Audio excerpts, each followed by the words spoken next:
प्यारी प्यारी माताओं बहनों,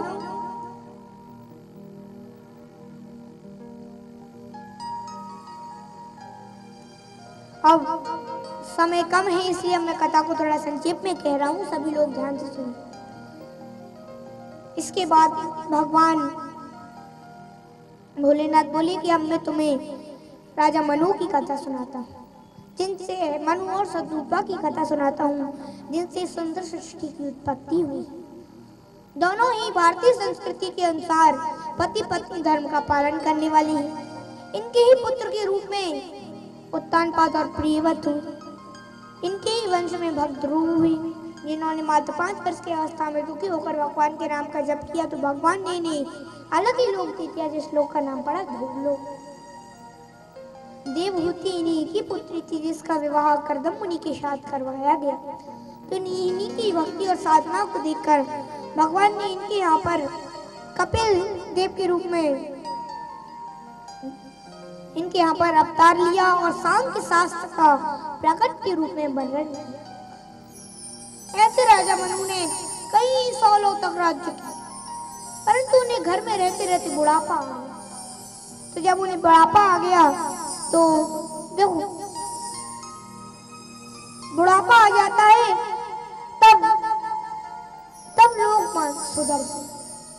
नहीं तो कई लोग तो ऐसे हैं कि बचपन ही नहीं, पूरी जवानी संसारी प्रपंचों में गुजार कर निकाल देते, और जब बुढ़ापा आता है तब पछताती। जब बुढ़ापा आता है तब पछताती हैं और सोचते हैं हमने ये पहले क्यों नहीं किया, हमने ये पहले क्यों नहीं। लेकिन देखो, राजा मनु के भी बुढ़ापा आने वाला है, लेकिन देखो आजकल के कुछ ऐसे लोगों जैसे नहीं, वो सही समय पर समझ जाते हैं और मन ही मन में सोचते हैं कि बीत चली तेरी उमरिया, बीत चली तेरी बीत चली तेरी उमरिया,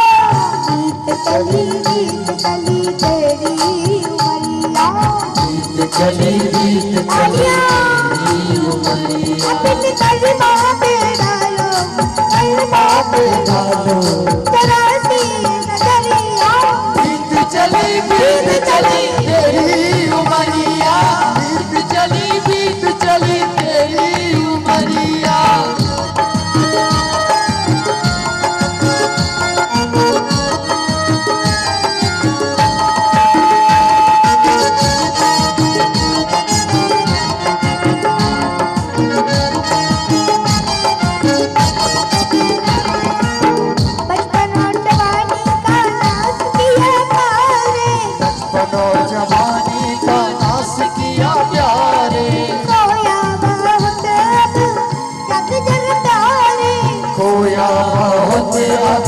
जाग जरा प्यारे, बचपन भी और रुकने का,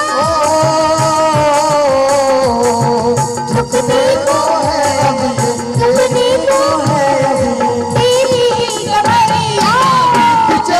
बीत चली तेरी उमरिया, बीत चली तेरी उमरिया।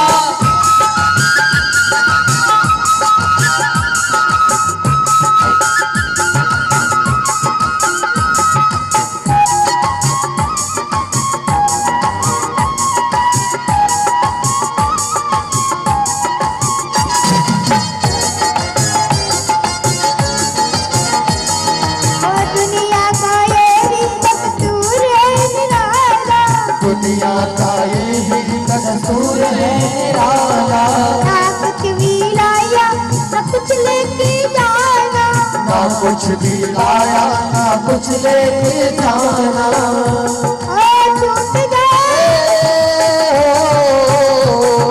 छूट जाए तेरी अटैया। बीत चली तेरी उमरिया, बीत चली तेरी उमरिया।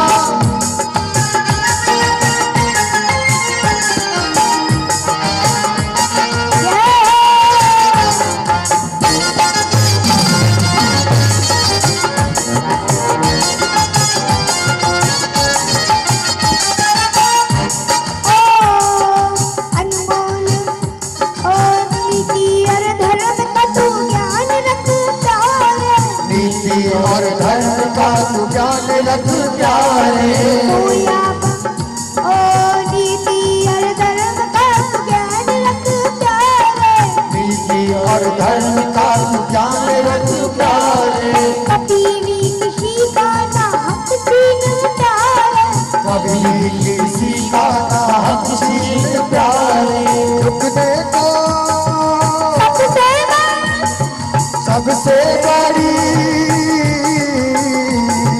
सबसे बड़ी है, सबसे अनमोल धर्म नीति की नगरिया। चली चली तेरी उमरिया। चली चली तेरी उमरिया। चली चली तेरी उमरिया। चली चली तेरी उमरिया। चली चली तेरी उमरिया। तेरी उमरिया। तेरी उमरिया।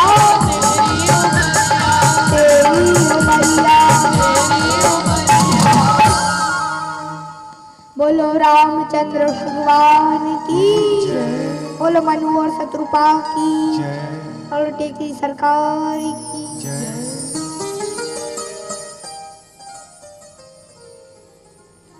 तो प्यारी प्यारी माताओं सज्जनों, राजा मनु तो सही समय पर समझ जाते। अब एक बार की बात है और कि भगवान सही समय पर संभलते हुए दोनों द्वारपाल जबरदस्ती राज्य लाकर शत्रुपा से कुंड में पहरा दे रहे थे कि तभी वहां पर 4 ऋषि।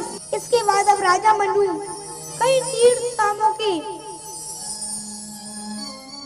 दर्शन करते हुए उन्होंने अब बलगल वस्त्र धारण कर लिए और भगवान की कठोर आराधना की। इतनी कठोर आराधना की कि भगवान नारायण को आखिरकार प्रकट होना पड़ा और भगवान नारायण जैसे ही प्रकट हुए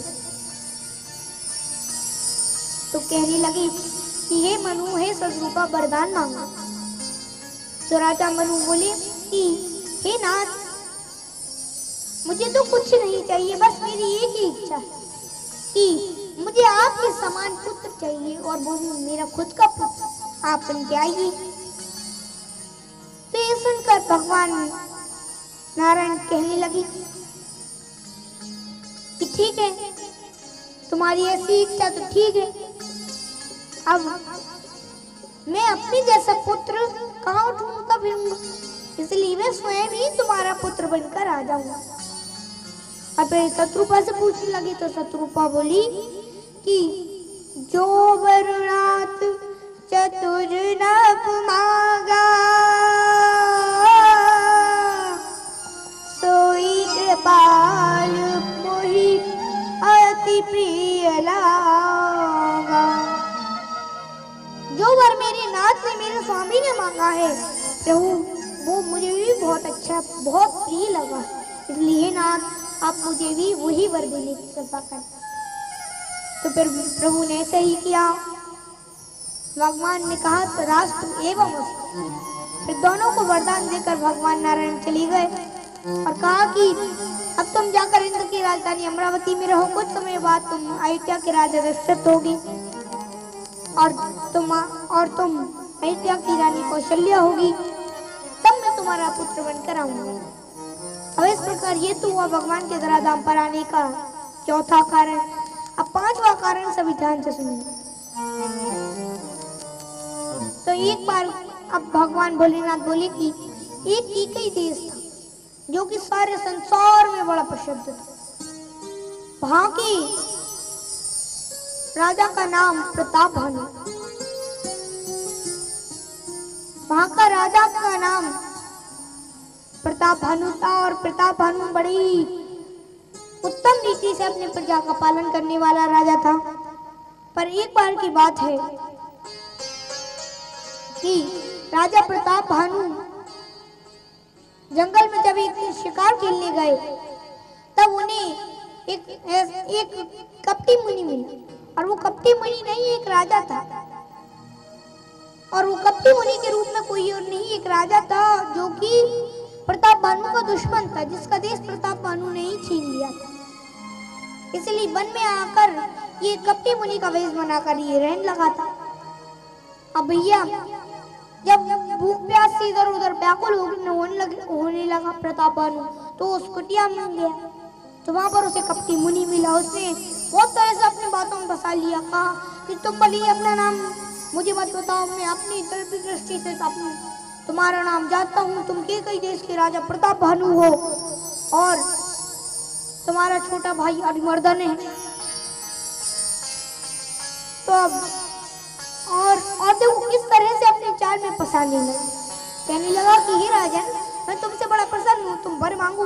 तो प्रताप भानु ने कहा कि आप तो मुझे ऐसा वर दे दो जिससे मेरा 100 कल्पों तक इस पृथ्वी पर निष्कंटक राज्य रहे और मैं अमर हो जाऊं। तो ये बात सुनकर, इस बात को सुनकर भगवान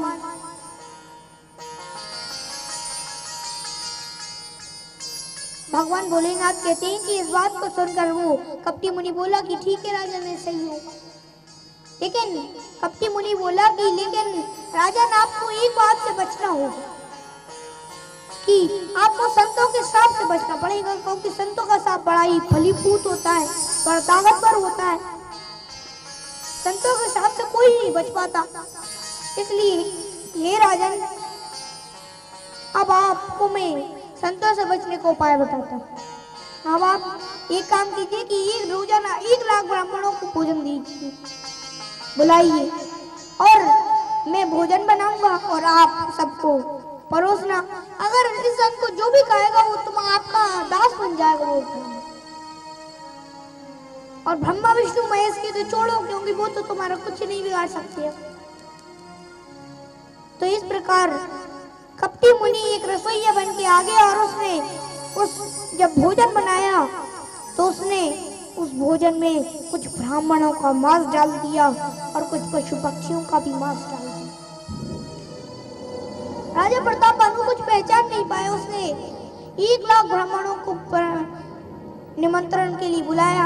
अब सारे ब्राह्मण बिल्कुल बैठ गए, पंगत लग गई, और जैसे ही वो लोग खाने लगे, भोजन करने ही लगे कि तभी हाथ में खोल लिया सबने कि तभी आकाशवाणी। क्या आकाशवाणी होती है कि हे ब्राह्मणों, ये अन्न मत खाओ, इस अन्न में ब्राह्मणों का और कुछ पशु पक्षियों का मांस डला हुआ है। ये बात सुनते ही सारे ऋषिगण, सारे ब्राह्मण उठ बैठे और कहने लगे कि ये राजा, उन्होंने कुछ भी विचार नहीं किया, तुरंत कहा कि ये राजा, तू परिवार सहित राक्षस हो। लेकिन भैया कुछ समय बाद फिर से आकाशवाणी हुई कि हे ब्राह्मणों, इसमें राजा प्रताप भानु का कोई दोष नहीं। लेकिन भैया तब तक तो ब्राह्मण श्राप दे चुके थे। 1 वर्ष बाद वही राजा प्रताप भानु एक युद्ध में मारा गया और सपरिवार युद्ध में मारा गया। और फिर रावण नाम का भयंकर दैत्य, जिसका बल प्रताप बड़ा ही तेज, जिसकी 20 भुजाएं 10 सिर है, रावण बड़ा ही शूरवीर है। रावण का प्रताप भानु का छोटा भाई अरिमर्दन कुंभकर्ण बना, जो कि बड़ा विशाल है। और साथ ही साथ राजा प्रताप भानु का एक शुक्राचार्य के समान बुद्धिमान मंत्री भी था, वो विभीषण बना, जो राम भक्त थे। अब आज मैं यहीं पर अपनी वाणी को विराम देना चाहता हूँ, पर उससे पहले आप लोगों को मैं एक बात बता देता हूँ कि भैया कल तो बहुत प्रसन्नता का दिन, कल तो आप सभी के लिए बड़ा खुशी का दिन है, क्योंकि कल हम सभी लोग मिलकर बड़े धूमधाम से, बड़े आनंद पूर्वक भगवान श्री राम का जन्म महोत्सव मनाएंगे। इसीलिए कल सभी लोग अधिक से अधिक संख्या में पधार कर कल की कथा का लाभ लें, और कल हम सभी लोग खूब आनंद उत्साह के साथ, खूब मजे के साथ राम भगवान का जन्म महोत्सव मनाएंगे। इसलिए कल सभी तैयारी से आइएगा। और मेरा राम राज्य युवा संगठन के भी युवा सदस्यों से निवेदन है कि वो भी कल झांकी लगाई जाएगी, तो झांकी की अथवा कल हम लोग जो भगवान श्री राम का जन्मोत्सव मनाएंगे उसकी पूर्णतः व्यवस्था करें और जिससे हम कल बड़े धूमधाम से भगवान श्री राम और भगवान श्री राम का जन्मोत्सव मना सके। और अब वाणी प्रोग्राम देने से पहले सभी लोग मेरे साथ 2 मिनट भगवत नाम का संकीर्तन कीजिए। जय जय राम कथा, जय श्री राम कथा, जय जय राम कथा, जय जय राम कथा, जय श्री राम कथा, जय जय राम कथा, जय श्री राम कथा। इससे श्रवण कर मिट जाती है जन्म जन्म की व्यथा।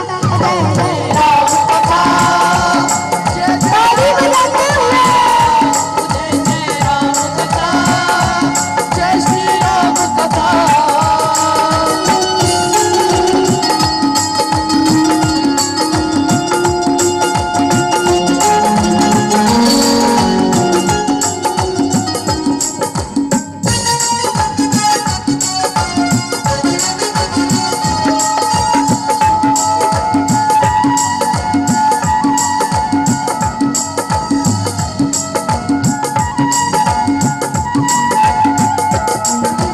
हरि अनंत हरि कथा अनंता, कहे सुनहि बहुविध सब संता। अनंत हरि कथा अनंता, बहुविध सब संता। ये प्रसंग में कहा भवानी, हरि माया मोहे मुझ जानी।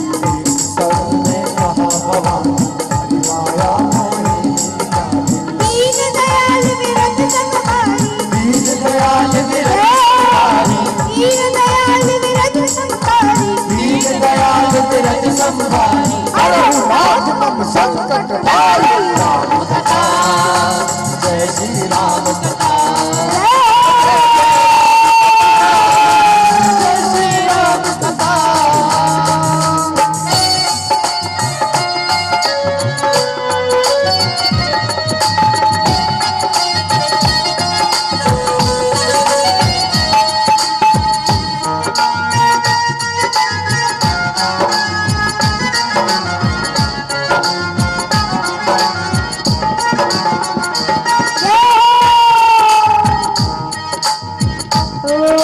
सुपल मनोरथ हो तुम्हारे, राम लखन सुन गए पुकारे। सफल मनोरथ हो तुम्हारे, राम लखन सुन भय सुखारे। धन्य धन्य गिरिराज कुमारी, तुम समान नहीं को पुकारी। धन्य धन्य गिरिराज कुमारी, तुम समान नहीं तो कुमारी।